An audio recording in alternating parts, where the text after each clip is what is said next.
with y'all. I've never done an open mic a day in my life. All right. I've spoken to crowds. I've done motivational speeches, youth empowerment speeches. My name is Jay Morrison. I go by Jay Mr. Real Estate. That's my career. I'm a real estate developer, entrepreneur, motivational figure, ex-dope boy, 3-time felon, 2.5 years in prison, turned multi-millionaire into real estate. And I use my testimony and story to empower our people. And about 18 weeks ago, after doing lots of youth empowerment, financial literacy throughout the country, I did a retreat in Mississippi, and where I was able to actually wake up in regards to our people and our situation. So I'm just letting the ancestors use me as a vessel to just speak, and whatever comes out, and hopefully I don't embarrass myself too bad. But I know one thing is I love my people, I love us, and I see that as a people we have been lost, we've been misled, we've been misguided. You know, so me, I'm just a practical person. Yeah, I'll take anything in the background y'all want to give me, you know what I'm saying? We can freestyle. So me, I'm just a practical person. That's how I got through the streets. That's how I got through corporate America. That's how I'll be able to turn my life around. I've been a real estate expert on NBC's Today Show. I've sold multi-million-dollar houses. I've done BET, CNN, Fox News, all types of major platforms. Coming out of the block, coming out of the streets. Like I said, 3-time felon. And I was able to accomplish this by being a strategic thinker, critical thinker. And as I see the issues going on with our community, I started to realize a few things talking to the elders. One of the main things is like we as black people, we as new African people, don't even realize who we are. So we run around calling ourselves African Americans, which is the weirdest shit in the world to me, because I know if Hitler would have freed the Jews from the Jewish Holocaust, I know the Jews would have run around calling themselves Jewish Nazis. So I can't understand why my people call themselves African Americans now that we've been emancipated. That's another thing. So the elders told me, they're like, Jay, boy, you ain't free. I said, yes, I am free. I got my own businesses, I got my own car, I got my own houses.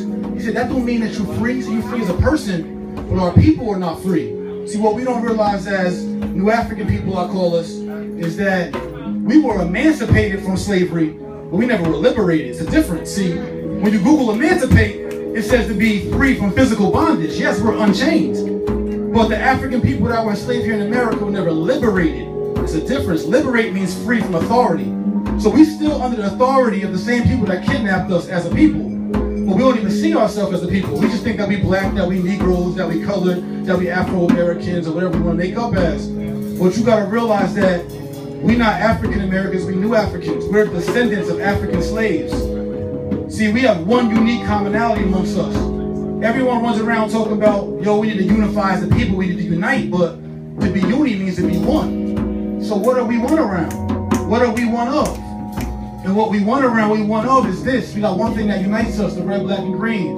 The red that represents the blood of our ancestors, the blood we shed, the blood of Sandra Bland, the blood of Eric Garner, the blood of Michael Brown. The black being the people, the unified people, and the green being the motherland, the land that we're owed, and the money.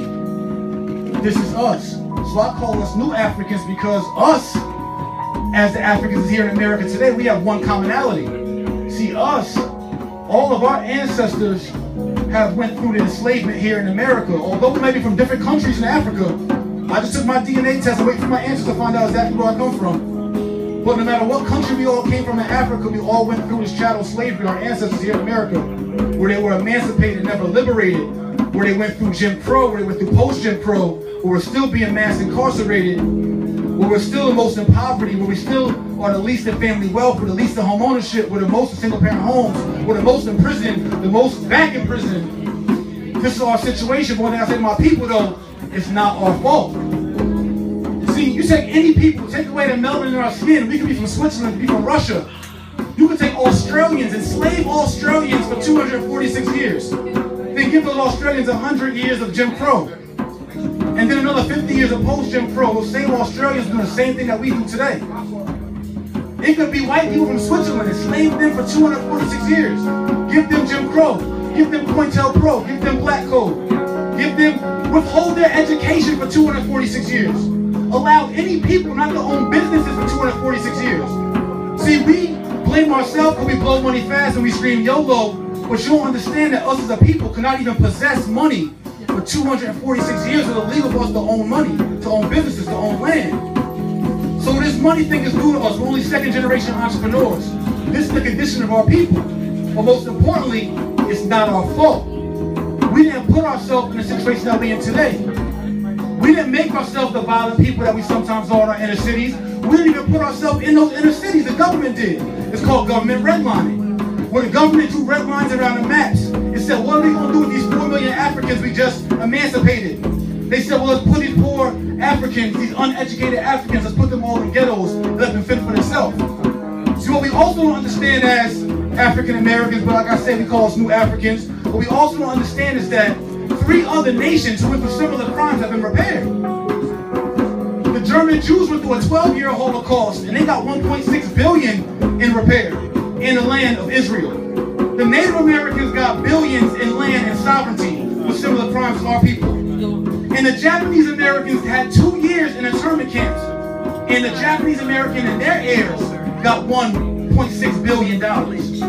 But somehow the new Africans, the African slaves who were emancipated, who were traumatized, who were beaten, who were raped, who were enslaved, got 0 in repair and made defense for themselves.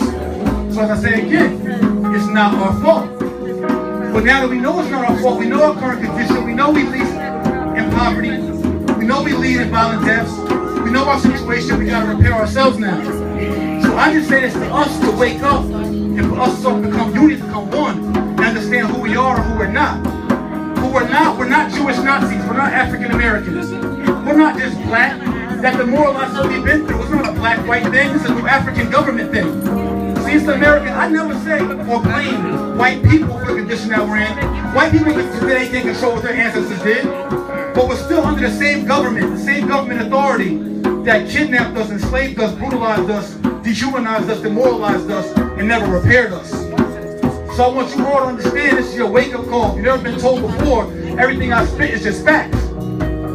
This is a collaboration of things that I've learned over the last 18 months that has woke me up to make me understand that it's not about me or about wealth or about real estate or our own businesses, but it's about us as a people, what we've been through, a commonality, and where we're going. So we got to free ourselves. Thank you for having me. Peace.